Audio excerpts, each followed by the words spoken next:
Buenos días a todos. Nos falta un ponente que está a punto de subir, pero vamos a ir empezando si queréis para no ralentizar todo el Open.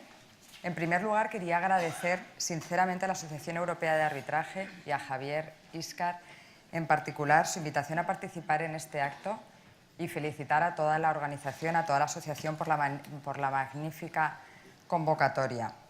Es difícil superarse año a año y claramente el Open lo consigue. En nuestra mesa, como sabéis, vamos a tratar las operaciones de M&A, de fusiones y adquisiciones, centradas en lo que es el mercado latinoamericano.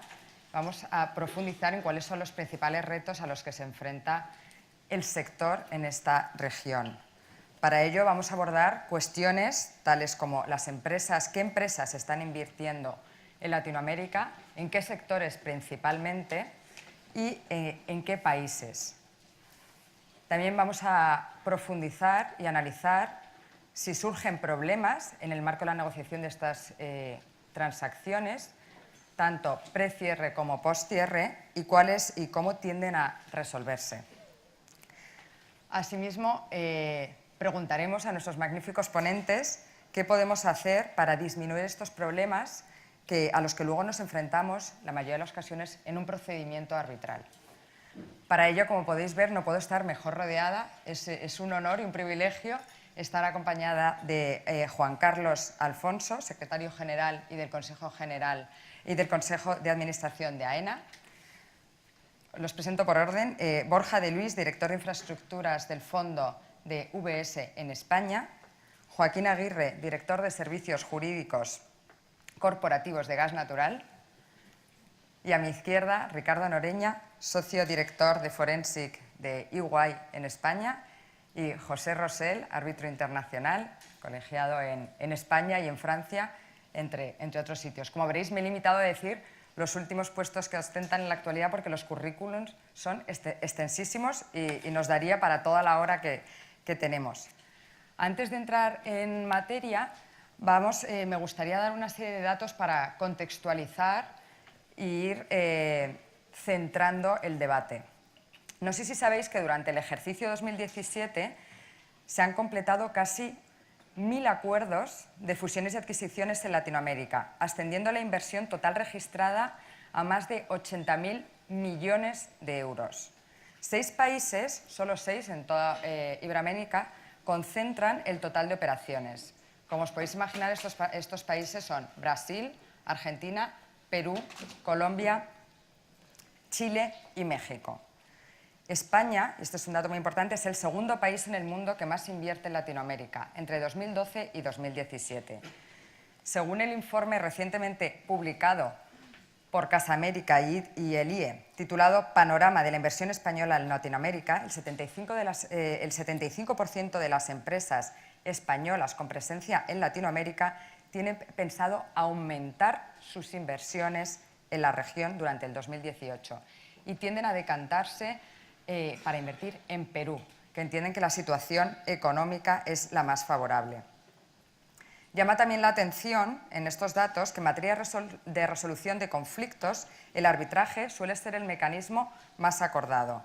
De hecho, las últimas estadísticas que todos conoceréis, publicadas por la ICC en 2016, puede verse como el número de partes intervenientes latinoamericanas ha aumentado en hasta un 15%. Habiendo intervenido en más de 123 arbitrajes, únicamente ICC, partes brasileñas, y 103 arbitrajes, partes mexicanas. Teniendo en cuenta estos datos, a mí me gustaría preguntarle, vamos a empezar con AENA, con Juan Carlos, cuál es su posición, la situación de AENA en esta región y si se corresponde con los resultados que acabo de comentar. Juan Carlos. Muchas gracias, Marlene. Me uno a los agradecimientos a los organizadores, a la Asociación Europea de Arbitraje. Cualquier acercamiento al M&A en Latinoamérica y cómo resolvemos los conflictos y la utilización del arbitraje, creo que entre varios factores tiene mucha influencia tanto la naturaleza de la actividad que desarrolle la empresa española que invierte en Latinoamérica como su estrategia de internacionalización. Por eso, permitirme un pequeño acercamiento a qué es AENA. Normalmente, cuando hablo en estos foros, además de magníficos profesionales, como no tengo ninguna duda, estoy hablando a clientes. Estoy convencido que todos sois usuarios intensivos, heavy users de los aeropuertos de nuestra red y conocéis perfectamente la red de aeropuertos de AENA, 46 aeropuertos en España. Además de ello, es mucho menos conocido que AENA gestiona, además, 16 aeropuertos fuera de España, 12 aeropuertos mexicanos, 2 aeropuertos colombianos, un aeropuerto en Jamaica, Montego Bay, y un aeropuerto en Londres, Luton, en el norte de Londres.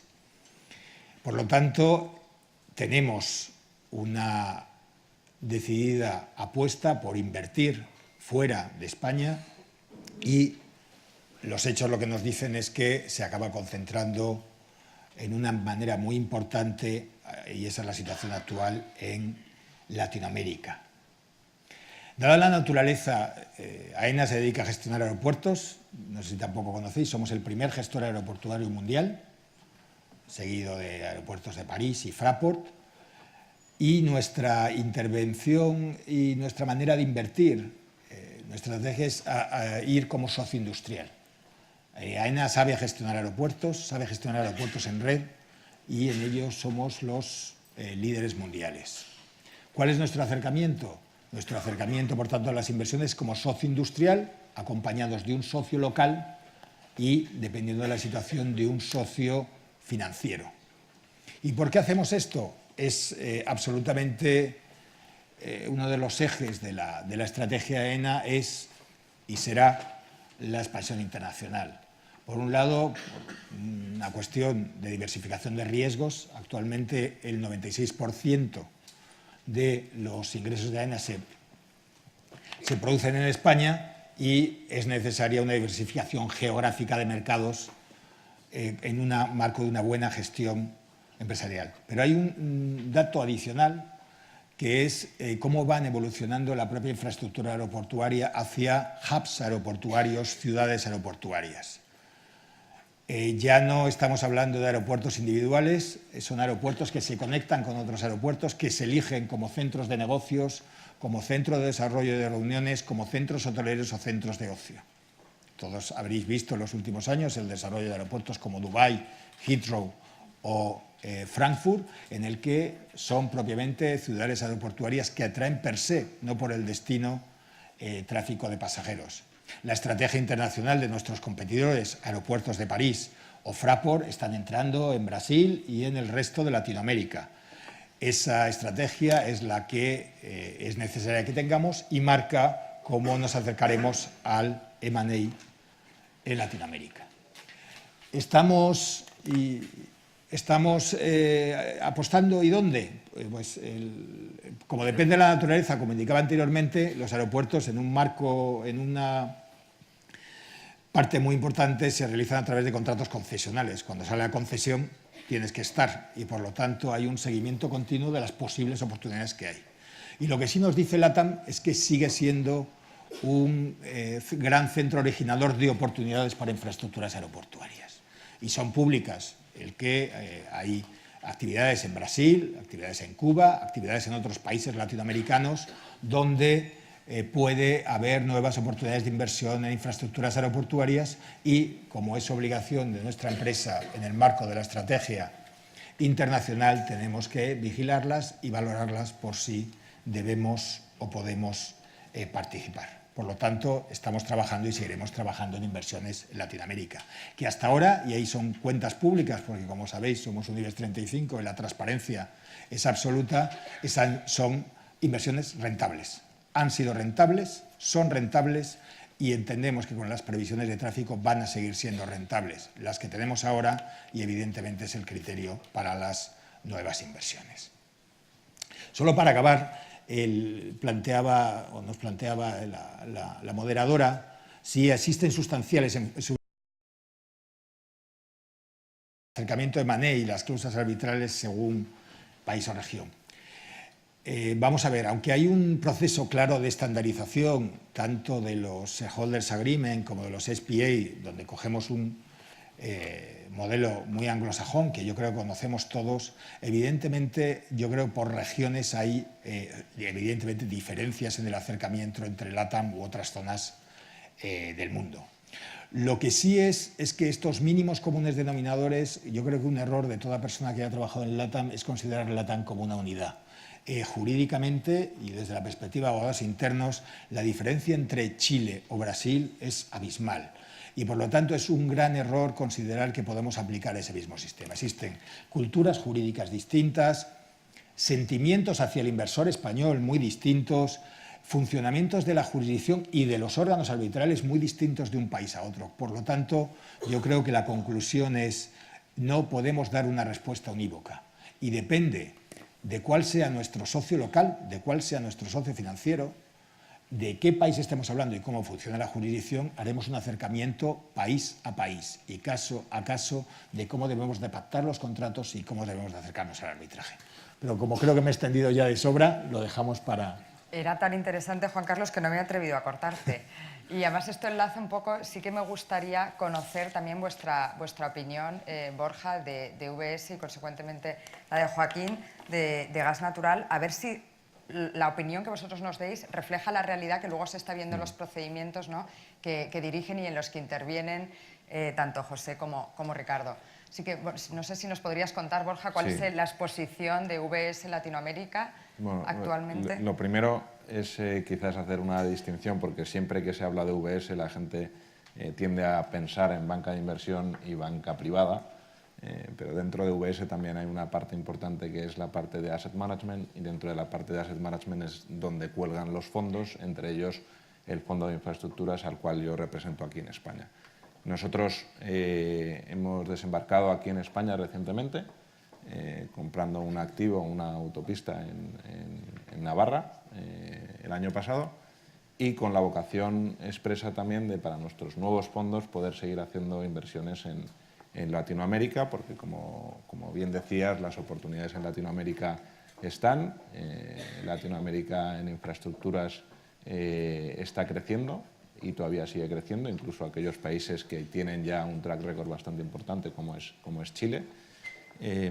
Y la realidad es que nosotros lo que sí que vemos, y tratando de responder a esa pregunta de qué países en Latinoamérica, es verdad que nosotros como fondo, a la hora de levantar el fondo, tenemos que determinar muy claramente a qué regiones o a qué tipo de países vamos a dedicar nuestras inversiones.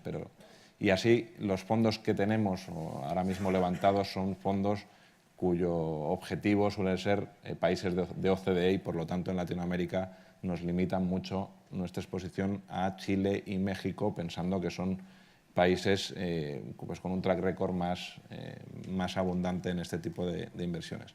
Lo que sí que es verdad es que hay países en Latinoamérica, como son Chile y Perú, que están en una tendencia claramente expansiva y en una tendencia que nos gusta, porque están imitando modelos como el modelo chileno en cuanto al desarrollo de este tipo de acuerdos concesionales para la gestión de infraestructuras, que a los fondos de infraestructura como nosotros nos interesa. Y por tanto, de alguna manera, y de cara a nuestros nuevos fondos, sí que tratamos de ampliar la posibilidad de hacer inversiones en otros países que no sean solo México o Chile, porque también es cierto que si Chile ha ido evolucionando hacia un lado quizás muy positivo y siendo un mercado muy consolidado, en México, por la experiencia que hemos tenido en el pasado, quizás no en VS, pero en otras empresas en las que he trabajado, la situación ha sido un poco distinta.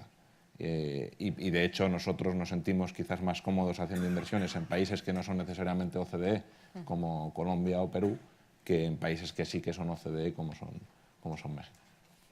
Muchísimas gracias, Borja. No sé si esta opinión también contrasta o vosotros desde Gas Natural, Joaquín, tenéis una aproximación similar a la hora de decidir en qué países iberoamericanos invertir. Yo coincido completamente con mis compañeros en las dos cosas que han mencionado. Por un lado, que las decisiones de inversión, los problemas jurídicos que conllevan disputas que nos pueden surgir, dependen intrínsecamente de la naturaleza del negocio que hacemos. El nuestro, para los que no lo conocen, es un negocio intensamente regulado. Nosotros somos la primera distribuidora de gas de Latinoamérica, la cuarta distribuidora de electricidad de Latinoamérica y el tercer productor independiente de electricidad en México, por ejemplo.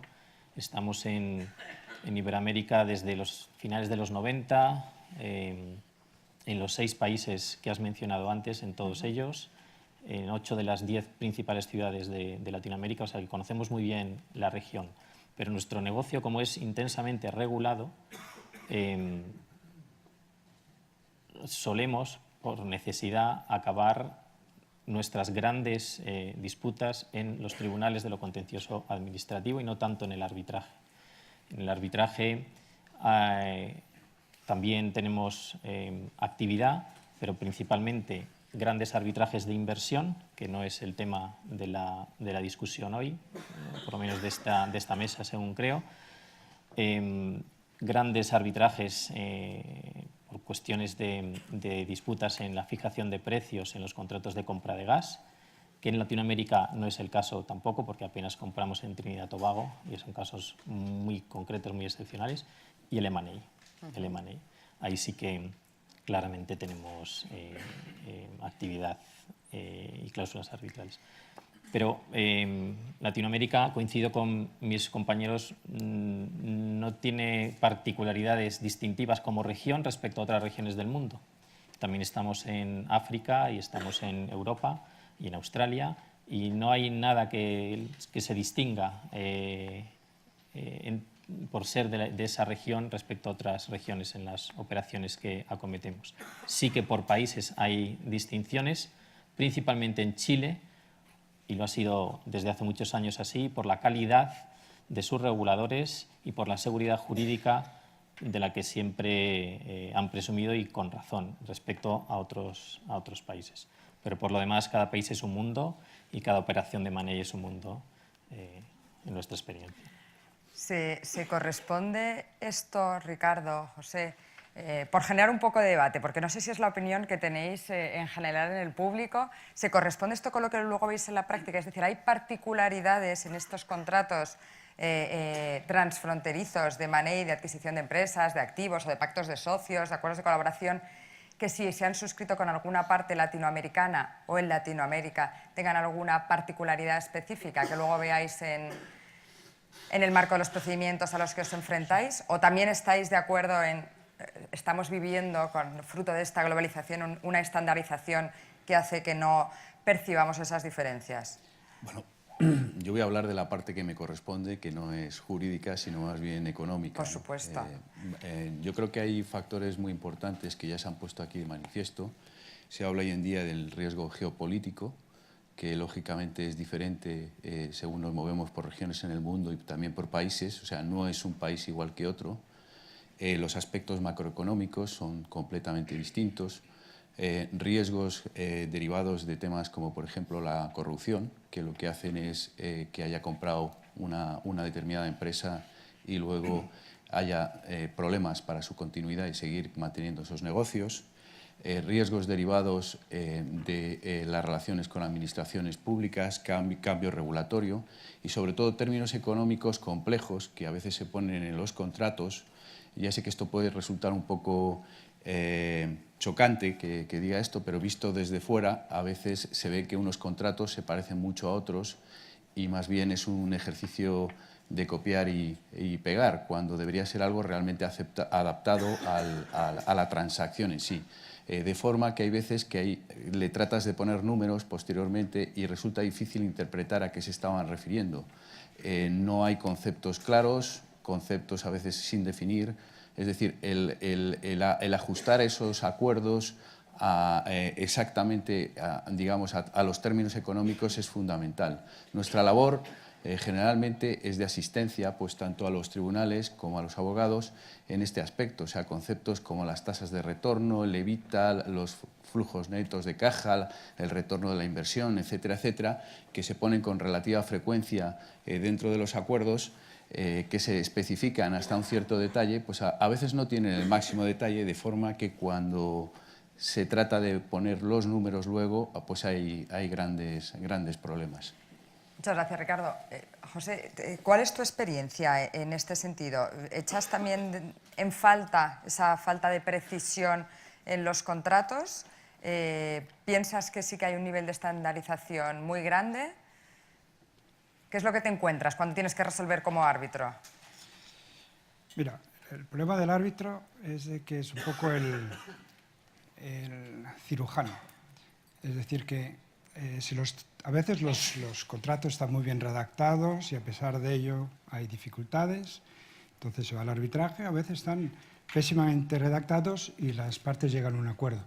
Entonces es difícil, ¿no? La perspectiva del árbitro es simplemente es una vista un poco parcial y limitada a los casos que se les han sometido y obviamente cuando hay un acuerdo entre las partes esto se nos escapa y no vemos realmente por qué se ha llegado a un acuerdo y cómo se ha redactado el contrato. Yo creo que quizás quisiera añadir algo a lo que acaba de decir Ricardo, que comparto plenamente. Es lo peor que uno puede hacer es sacar un modelo de contrato del cajón, porque entonces ocurre en Latinoamérica y ocurre por todas partes en el mundo. Yo diré el deber, y perdón por los directores jurídicos que están aquí, es hacer un análisis de riesgo, pero no solo económico, financiero, sino también de las consecuencias de elegir, y voy a tomar dos ejemplos, de elegir la sede del arbitraje y el reglamento de arbitraje en América Latina. También, esto es universal, pero es muy particular en América Latina. No todas las jurisdicciones en América Latina son lo que se llama en inglés arbitration friendly. Hay sedes en donde hay una cierta hostilidad y si no hay hostilidad es una complejidad enorme. El caso de Brasil es obvio, ¿no? Todos sabemos que Brasil, desde que ratificó el convenio de Nueva York, modificó la ley de arbitraje, pues es un arbitration friendly. Pero cuando uno tiene un recurso en anulación de un laudo en Brasil, le deseo mucha suerte. Yo cuando actuaba más como abogado de parte, un recurso de anulación, pues 8 años hasta que el caso no se resolvió. Por consiguiente, eso es un análisis de riesgo que hay que evaluar con profundidad y con asesoramiento, ver un poco cuál es la tendencia de los tribunales en aquellos momentos. Y para resumir, la sede es importante, pero el reglamento también es importante. Ya sabemos que una negociación, pues uno da una cosa, otro da otra cosa, pero, por ejemplo, dejar de lado el reglamento, hay tendencia, por ejemplo, en Chile hay una posición bastante, yo diré, fuerte, agresiva, entre comillas, para intentar promocionar la Corte de Arbitraje en Chile, en Santiago. Y bueno, cuando uno mira de cerca, no solamente en Chile, pero en otros países de América Latina, la manera en que los centros de arbitraje están administrando los arbitrajes, pues entre un CCI, por ejemplo, no sé, un LCIA comparado con una administración de un arbitraje local, pues hay una gran diferencia. Y también en la selección del presidente, porque cuando los árbitros o las partes no se ponen de acuerdo, el que va a elegir el presidente, el que va a nombrar el presidente es el centro local. Y aquí hay muchas sorpresas. Por consiguiente, antes de adoptar un reglamento de arbitraje local, hay que ir con mucho cuidado. Pues muchas gracias, José. No puedo estar más de acuerdo, además, con todas tus apreciaciones y consejos. No sé, Juan Carlos, en este sentido, ¿con qué cariño analizáis esas cláusulas de resolución de controversias? Si efectivamente se analizan todas estas cuestiones con mucho detalle y en función de la región, atendiendo, ¿no?, al riesgo país, desde un punto de vista de resolución de conflictos. Sí, centrándonos en resolución de conflictos y uniendo con mi consideración anterior de la naturaleza, hablé dentro de nuestras asociaciones de abogados de empresa, donde nos juntamos, pues con Javier Ramírez, que me dijo que iba a venir y que le conocéis bastantes, que es el General Counsel de HP, y le dije, oye, ¿tú tienes arbitraje en LATAM? Me dijo, ninguno. En cambio, lo utilizo mucho en Asia, pero en LATAM no. ¿Por qué? Porque ellos entran al 100%. Entonces, entre que no puedes y su cliente no lo hace, ellos no utilizan el arbitraje. La situación de AENA como gestor de infraestructuras aeroportuarias, pues es paradójica. Todo lo que tenemos en LATAM va con arbitraje. Todo. No hay ahora mismo en la situación, ninguna cláusula que nos lleve a jurisdicción ordinaria. Incluso en un contrato concesional nos obligaba a la entidad concedente a irnos a arbitraje, lo cual me ha resultado tremendamente extraño. Pero en cambio, en Luton, es decir, un aeropuerto británico, el pacto al que se llegó con un fondo de inversión financiero es que la resolución de conflictos fueran los tribunales británicos. Es decir, que lo que se analiza es el funcionamiento de la jurisdicción ordinaria frente al funcionamiento de las cámaras arbitrales en el concreto país para tomar una decisión. Quitando de lado Brasil, que es la pesadilla de cualquier abogado interno, todos, siempre que hablas, tenemos un gran problema en Brasil y cada vez que te dicen algo de Brasil te dices, bueno, otra vez canas se nos van a acumular. ¿Qué miramos? Pues esencialmente se discute mucho la selección del tribunal. Contar que desde nuestra perspectiva, como socios industriales y minoritarios, solemos ir con un socio local y en general poderoso en su terreno. Puede haber además un socio financiero que normalmente también quiere traer a CCI y Europa la resolución de los conflictos, pero el socio local tiende a dejarlo en el propio país. ¿Qué se pacta? Pues se pacta, y os lo digo, CCI, o se pacta a veces Cámara de Comercio, pero, y no sé si andaremos posteriormente, pues tenemos una de las cláusulas, es CCI sujeto a legislación mexicana con sede en Nueva York. Al final, el cuaje es muy difícil, y os lo digo, en el único arbitraje que tuvimos con esa cláusula arbitral se acabó llegando a un acuerdo. Estamos hablando de pactos de socios, ¿eh? Estoy hablando desde la posición de inversor. Evidentemente, nuestro acercamiento aquí y en cualquier otro país, hay una tendencia a utilizar el arbitraje. Examinamos muchísimo cuál es el órgano arbitral y hasta qué punto, porque para nosotros el gran problema posterior es la selección de árbitros, vamos a ser claros, más que el reglamento arbitral, sino la selección de árbitros, cuál es la ley aplicable y la sede. Son tres temas que evidentemente son prioritarios para nosotros. Y que miréis con carácter previo, obviamente a dejarlo reflejado. ¿Vosotros, Borja? Bueno, nosotros como inversores financieros y como socios de industriales, ya sea realmente no solo en Latinoamérica, pero también en Europa, generalmente somos mucho más partidarios de ir por la vía del arbitraje más que por la vía de la jurisdicción ordinaria. Y la razón fundamental de esto y por qué para nosotros es tan importante el asunto del arbitraje, primero es por un tema de tiempo. Nosotros lo que tenemos muy claro, incluso cuando somos inversores a largo plazo, es que no podemos tener un periodo de incertidumbre de qué es lo que va a pasar, qué es lo que va a decir una jurisdicción, cuánto tiempo voy a poder recurrir y irme en el plazo de inversión a muchos años antes de la resolución. Es más, preferimos una resolución rápida, independientemente de cómo salga, casi por decirlo de alguna manera, pero una resolución rápida y sobre eso poder trabajar y mejorar nuestra inversión, ¿no? Y luego, claro, cuando nosotros hacemos acuerdos con socios, generalmente esto no es un problema, porque nuestro socio busca exactamente lo mismo, también poder resolver. Pero también hay dos puntos que para nosotros son importantes, y uno de ellos es que al someternos a un arbitraje y al poder contar con peritos cualificados, expertos en la materia, e incluso árbitros que de alguna manera nos pueden hacer sentir cómodos en cuanto a la defensa de nuestros intereses, lo que sí que nos garantizamos es que la persona que va a dictar una resolución del conflicto es una persona que va a contar con todas las herramientas y va a ser conocedora específica de ese conflicto en particular. Y por eso también para nosotros es muy importante que el que está recibiendo toda la información sea capaz de asimilarla de la mejor manera posible para tomar una decisión lo más objetiva posible. Hasta tal punto que nosotros siempre que, cuando pensamos en arbitrajes, la razón por la cual piensas en arbitrajes es porque creemos que el arbitraje es un método para sentar a las partes a llegar a acuerdos.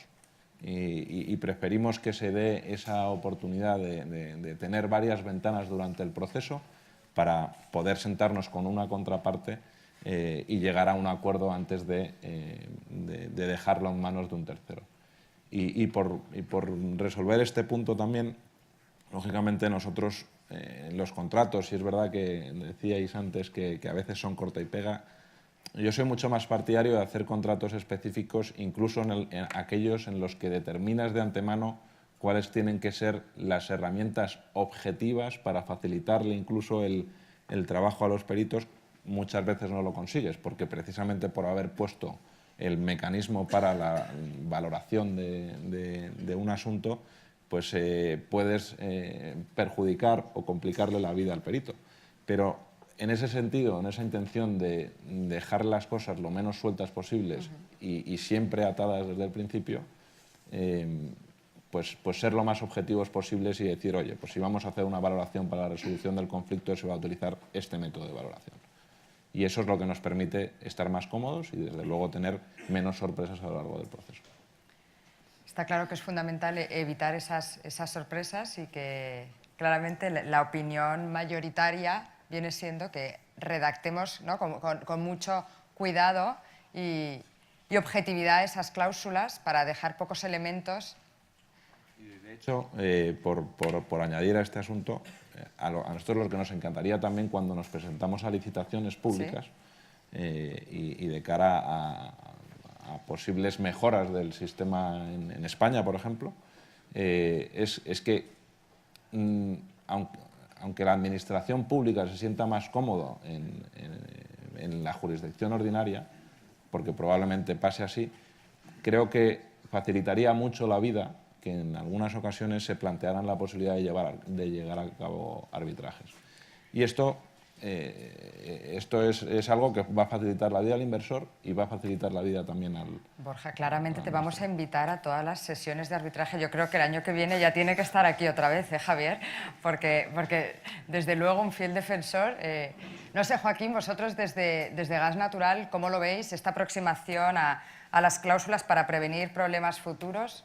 Bueno, nosotros, y yo creo que todos los grandes operadores en contratos de compra-venta de empresas o en general en M&A acuden a la cláusula arbitral internacional. Nosotros, desde luego, intentamos evitar, cuando son arbitrajes institucionales, las cámaras de comercio locales. Preferimos acudir a la CCI, por ejemplo, u otros sistemas, pero al final la forma de resolución de disputas, en estos casos siempre optamos por el arbitraje.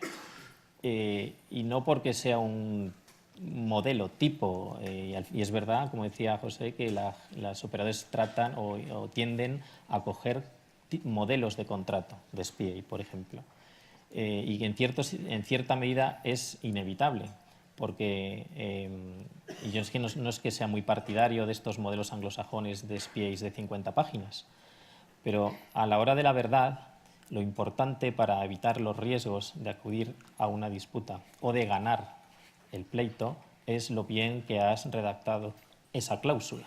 Y para redactar bien una cláusula casi siempre es necesario hacerla extensa y detallarla al máximo. Cuáles son los riesgos y cuáles son las consecuencias futuras de los incumplimientos. Con lo cual, si el contrato tiene que resultar siendo un SPA de 50 páginas, pues ¿qué le vamos a hacer? Es la costumbre, de todas formas, digamos, comercial a nivel mundial y no es nada distintivo en Latinoamérica ni en ningún país latinoamericano. La única cosa que puede ser distintiva en Latinoamérica es que cuando haces una operación bursátil, que no hay un SPA por medio, cuando haces una OPA, no todos los países tienen un mercado bursátil tan sofisticado como otros.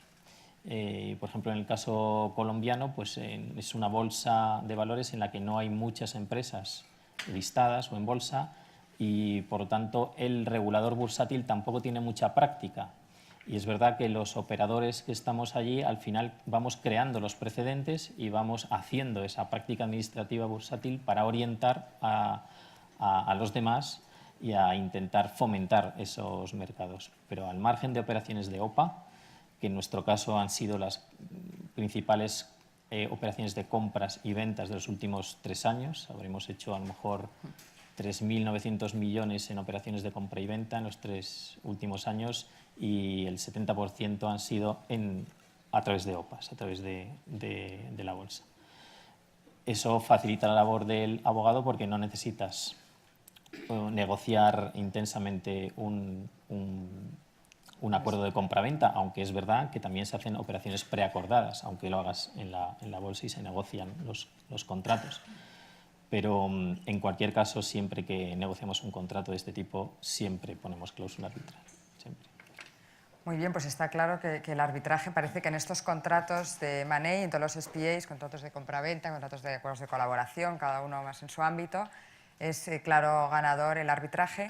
Yo lo que me gustaría que nos trasladarais ahora es qué tipo de problemas estáis viendo, de controversias que se producen cuando se incumplen estos contratos en la práctica. ¿Cuál es la problemática más habitual que estáis viendo? ¿Incumplimiento de Repsig Warranties? No sé, nos gustaría que nos avanzarais un poco desde vuestra experiencia cuáles están siendo los puntos claves que se tienden más a incumplir, obviamente centrándonos en lo que es Latinoamérica, para ver si hay alguna especialidad en esa región. Pues yo empezaría diciendo que el más importante y el más grave es infravalorar el riesgo geopolítico del país donde se está invirtiendo, ¿no? Yo creo que esto se pone manifiesto en todos los estudios que hacemos, que aproximadamente un 70 o un 80% de los directivos y las empresas españolas pues tienen una percepción del riesgo mayor hoy en día a la hora de invertir en Latinoamérica. Entonces, digamos que el más grave puede ser la caída de los negocios de la compañía por no haber analizado previamente pues una serie de riesgos pues de tipo geopolítico, corrupción, mantenimiento de los negocios, relaciones con administraciones, de forma que el negocio no pueda continuar. Ese sería el más grave de todos. ¿Estáis viendo cláusulas MAC en estos contratos con vigencia post-cierre o...? Bueno, hay de todo, hay de todo. Yo creo que uno de los, como he dicho antes, y no quiero repetirlo, una de las cosas o trabajo donde queda por hacer es hacer análisis, mucho más análisis previo y adaptar esos contratos, como he dicho antes, a realmente los riesgos que se están viendo, ¿no? Entonces hay temas, como he dicho, pues de continuidad de los negocios, que puede ser el más grave, temas de multas, los temas de derivados de contingencias de cualquier tipo, falta de licencias y luego, por último, pues otros de menor envergadura derivados de la interpretación de los contratos, sobre todo en términos económicos, cláusulas de earnout, en fin, disputas sobre el precio, precios variables, en fin, hay una gran variedad. O sea, diríamos que es la temática de ese tipo de controversias es similar a la que nos podemos encontrar aquí. Esa última parte más sí. focalizada en exacto, temas a lo mejor pero el primero yo lo destaco porque es específico para Latinoamérica, sobre todo lo vemos en Latinoamérica y en Asia también, quizá en España, tú lo has dicho antes, nuestra zona prioritaria de inversión es Latinoamérica y tiene menos importancia la parte de Asia. Y a veces estos riesgos se infravaloran. Como ha dicho antes Juan Carlos, pues no es lo mismo Chile que Colombia o que México o Perú. En fin, cada uno tiene sus particularidades y el problema más grave que te puede ocurrir es que los negocios se caigan al poco tiempo, por ejemplo, de hacer una determinada transacción. Y José, ¿cuál es tu visión en este sentido? No, obviamente de acuerdo, totalmente de acuerdo con lo que dice Ricardo. Quizás también el cambio de reglamentación, por razones políticas, cambio de gobierno, cambio de circunstancias. Esto es, diré, a menudo al origen de la controversia principal.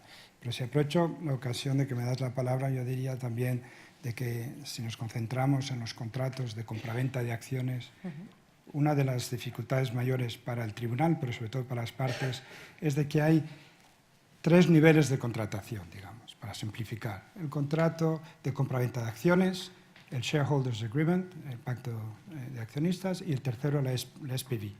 Bueno, a menudo tenemos cláusulas de arbitraje distintas en cada uno de los contratos.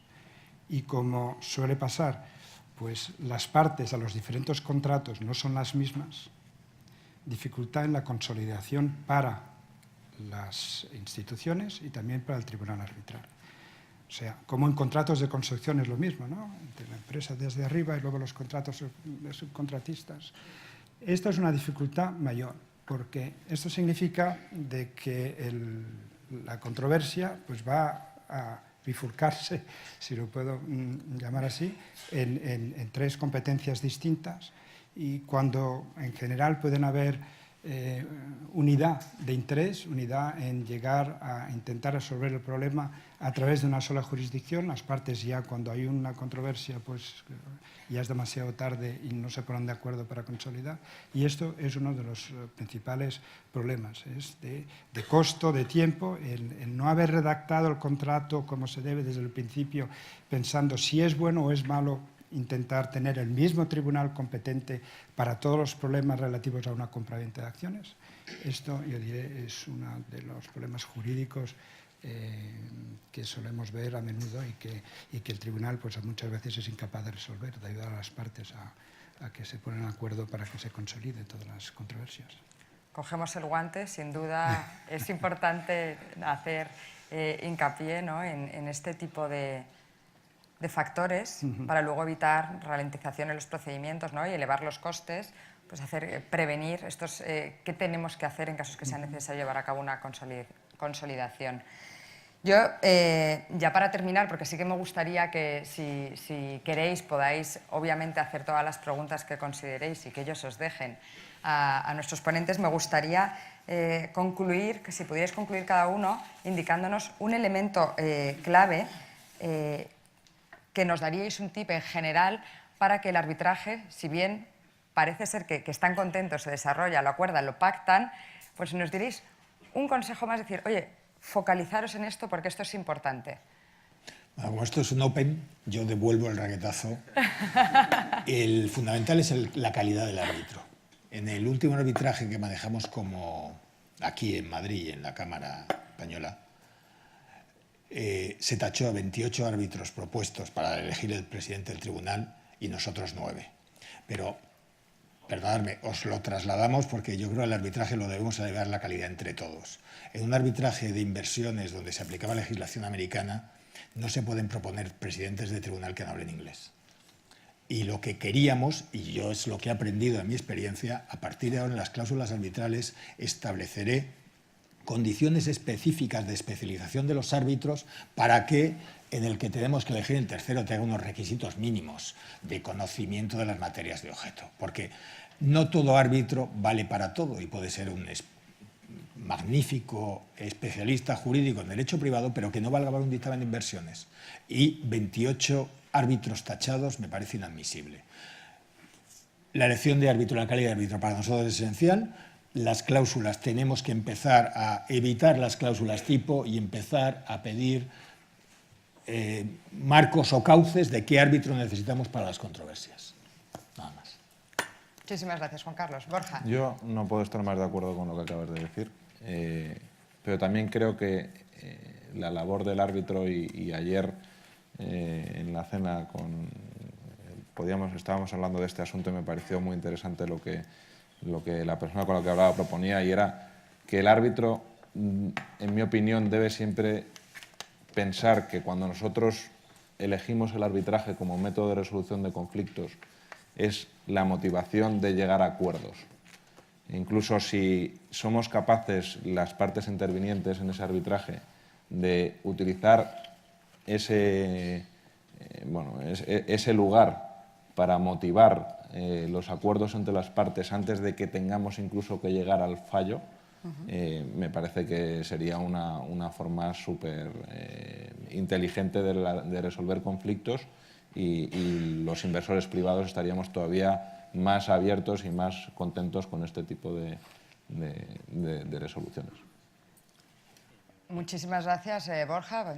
Árbitros especializados, facilidad de llegar a acuerdos, que se corresponde más con la realidad que luego hemos visto en la práctica a raíz del último estudio.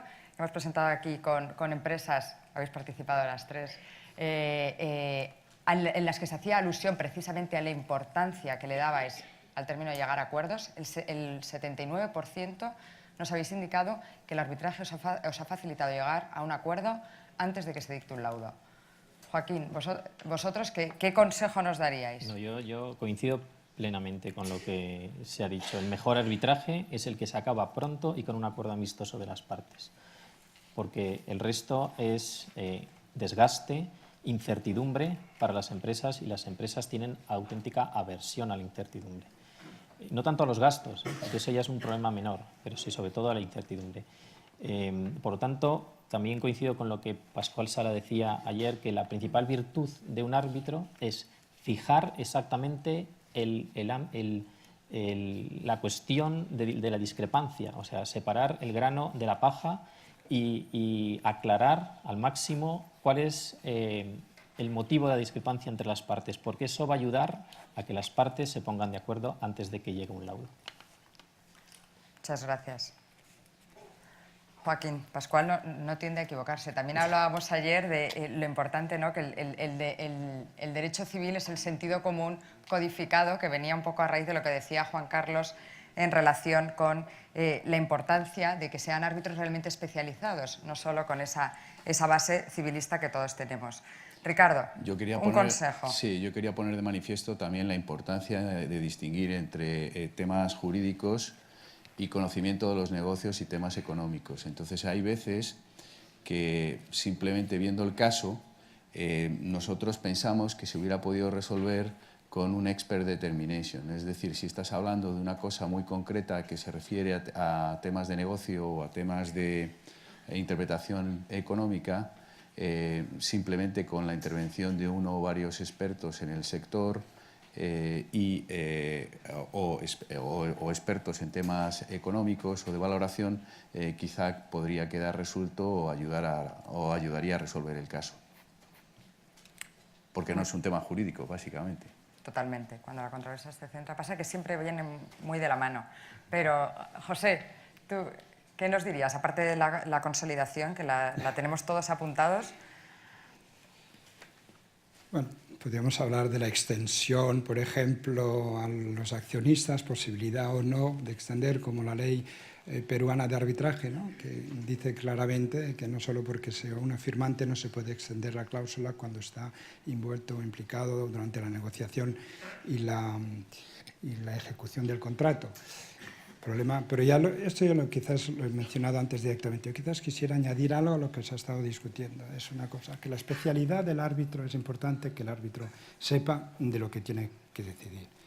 Que conozca, si es un tema, un contrato de construcción, que sepa lo que es un contrato de construcción con todas sus complejidades, y si es un M&A lo mismo, en fin. Pero aparte del tema de la especialidad, yo creo que está la flexibilidad del árbitro. Y son cosas que esto, al leer un currículum, las partes no lo saben. Y esto se puede saber o no durante una entrevista con el árbitro.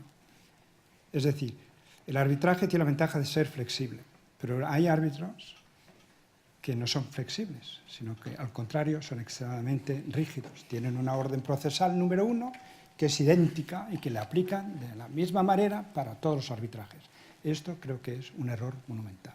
El arbitraje tiene que ser flexible porque todos los arbitrajes no se parecen. Es decir, como vas al traje, si vas a un sastre que te le haga a medida. Pues el arbitraje tendría que ser un poco así, sin tampoco ir al extremo. Con disputas sencillas, pues tampoco hay que complicar el procedimiento, pero hay procedimientos muy complejos que no son estándar y por consiguiente el esfuerzo del árbitro tiene que ser en adaptarse a la controversia y a veces también a la política o a la estrategia que tienen los abogados. Y por ello creo que es importante, parece ser que para unos resulte pues que es demasiado costoso, pero es importante que haya una entrevista previa, sobre todo cuando el caso es muy complejo, que el árbitro, el tribunal arbitral, convoque a las partes con sus representantes para discutir del caso, porque el tribunal no conoce todavía el caso, las partes ya conocen bien el caso, y para ver cómo se va a enfocar el arbitraje, si van a haber bifurcaciones, en qué momento se va a ir para la exhibición de documentos, cuándo se van a tener que presentar los informes periciales y las discusiones entre los peritos, etcétera, etcétera. Es decir, flexibilidad en vistas a optimizar y a también ayudar a las partes a que lleguen a un acuerdo sin esperar pues, que el arbitraje dure 4 o 5 años o más. Pues muchísimas gracias a todos, de verdad. Ha sido una suerte y un privilegio teneros aquí. Espero que para vosotros también. Y si tenéis ahora cualquier pregunta que queráis lanzar, sí. Buenos días. No sé si hay algún... Gracias. Sí, gracias. Yo quería preguntar, bueno, yo soy peruano, ¿no? Entonces he escuchado con mucho interés las reflexiones sobre América Latina. Y un tema que quizás no se haya tocado mucho es, y que me gustaría conocer vuestra experiencia sobre todo, es la psicología de la contraparte latinoamericana. Sé que los países latinoamericanos son diferentes, pero sí me gustaría saber cuál es esa psicología de la contraparte latinoamericana y sobre todo en esto incluye una serie de factores: seriedad en los negocios, la palabra dada, el expertise, la experiencia, el conocimiento de los empresarios latinoamericanos. No sé si nos podéis contar vuestras experiencias en ese sentido. Gracias. Yo, Gracias. como he dicho antes, no se puede hacer un análisis general latinoamericano. Si hablamos de Perú, no en AENA, que no tenemos aeropuerto, pero en mi anterior puesto en CESTE, no podemos decir más que cosas buenas. Bueno, he sido miembro de un directorio de una sociedad peruana y he visto cómo funcionan los órganos reguladores peruanos y el gobierno corporativo peruano, y sinceramente nos parece un sitio muy adecuado para realizar inversiones. Hay un sentimiento, yo creo, de recibir inversión extranjera. Hay Repsol, yo creo que es una de las principales inversoras en el mismo, y sí que evidentemente tenemos que analizar algunos, entre comillas, cuestiones generales en Latinoamérica, y el tema Odebrecht ha afectado a toda Latinoamérica, incluyendo Perú, y tenemos que examinarlo. Pero el caso concreto, yo creo que si hacemos los índices de business friendly, pues yo creo que Perú, desde el punto de vista no solo de admisión de inversiones y de seguridad jurídica, nos parece un país que nuestra experiencia y nuestra opinión es mucho más que la media. Por lo menos desde mi punto de vista también, tengo clarísimo qué países en Latinoamérica no nos gustan y no estaría en disposición de poder defender delante de un comité de inversión una inversión, pero también sé cuáles son los países de los cuales me puedo sentir muy cómodo. Como decía al principio de mi exposición, no por decir que somos inversores en OCDE vamos a hacer inversiones en México, y no por decir que solo somos OCDE no nos vamos a fijar en países con gran proyección y con gran seriedad como Perú y Colombia. Yo hago el símil y pienso que Perú está llamado a ser el futuro Chile dentro de Latinoamérica. Creo que está siguiendo las pautas que en su momento desarrolló Chile, tiene unos órganos de contratación muy específicos, tiene unas agrupaciones incluso en las cuales el gobierno fomenta que nos permite a los inversores, cuando vamos a hablar sobre una inversión en particular, hablar con técnicos específicos que saben de lo que te están hablando. Yo creo que Perú, desde luego, está en una situación que al grupo de inversores internacional le gusta, y cada vez le va gustando más. Es verdad que a veces se va más despacio de lo que nos gustaría, pero yo creo que es muy importante en este caso, y empezando, digámoslo así, en ese camino, hacer las cosas bien, aunque sean un poco más lentos, y tender hacia el buen camino antes que desviarse. Y en esa línea creo que los tres países más claros que van por ahí son, y en este orden, Chile, Perú y Colombia. Sí. Muchas gracias. Tomás Abadía, felicitaciones a todos los ponentes por las interesantes introducciones al tema. Destacar que España es el principal inversor de Europa en América Latina, por encima de Alemania, Francia, Reino Unido, ¿verdad? Nuestro principal destino de la inversión es Brasil. Pero a mí me gustaría preguntarle a los amigos y colegas de AENA, de Gas Natural y de UBS, cuán importante es el análisis de vuestras empresas en el marco de las inversiones en los sectores públicos, como es el aéreo, como es el tema de la energía, para analizar que la administración pública de destino a la inversión tiene la suficiente capacidad y funcionarios para ejecutar ese contrato de concesión administrativa con garantías jurídicas, o que realmente hay un espacio importante de reflejar cláusulas de arbitraje en instituciones prestigiosas como la Cámara de Comercio Internacional de París, porque sí que me parece que hay una gran variedad entre Chile y otros países de América Latina que eventualmente no tiene equipos capacitados para la ejecución. Muchas gracias. Muchas gracias. Sí. La última pregunta ya para... ¿A mí? Sí, no, si puedo. Ah, sí, no, por supuesto. No, justamente al hilo de la pregunta que acabas de hacer y para los... Carlos de los Santos, para las empresas, y antes ha hablado de Odebrecht, la pregunta es si ha habido un antes y un después del tema Odebrecht. Es decir, todos los contratos, y antes hacía referencia a Tomás a esa pregunta, los APPs, los han copiado en este caso unos países de otros. Perú, Colombia, Chile tienen una estructura muy similar, el trato directo y una cláusula arbitral escalonada dependiendo de la cuantía de la reclamación, a un arbitraje local o a un arbitraje internacional, y todos lo han intentado llevar hacia Washington. El trato directo siempre ha sido muy difícil, pero se conseguían cosas, ¿no? Pero la pregunta es, ¿ha habido un cambio o habéis percibido un cambio Odebrecht antes y después en el que ahora ya, o al menos yo sí que lo estoy percibiendo, es decir, ya os lo digo, en el que va a haber muchos arbitrajes como consecuencia de ejecución de esos APPs que en el trato directo se tendrían que haber resuelto, pero hay una parálisis absoluta del funcionamiento público, que nadie se atreve a acordar nada? No sé qué habéis percibido, si lo habéis percibido así o no. Gracias, Carlos. Rompo fuego. Sí. Evidentemente, yo creo que las empresas españolas probablemente estamos en la mejor posición para analizar los riesgos geopolíticos y regulatorios en LATAM. Primero, porque tenemos un histórico muy grande. Desde el punto de vista ya de abogados de empresa y la Secretaría General, pues es que no empezamos en AENA, es que anteriormente hemos estado en CESTE, donde el riesgo geopolítico es lo que estudiábamos todos los lunes de cada uno de los países, y seguimos cada cambio político en cada uno de ellos. Sabemos cómo funcionan los reguladores, y yo creo que en la última due diligence tenía, me parece que 250 procedimientos judiciales en Latinoamérica.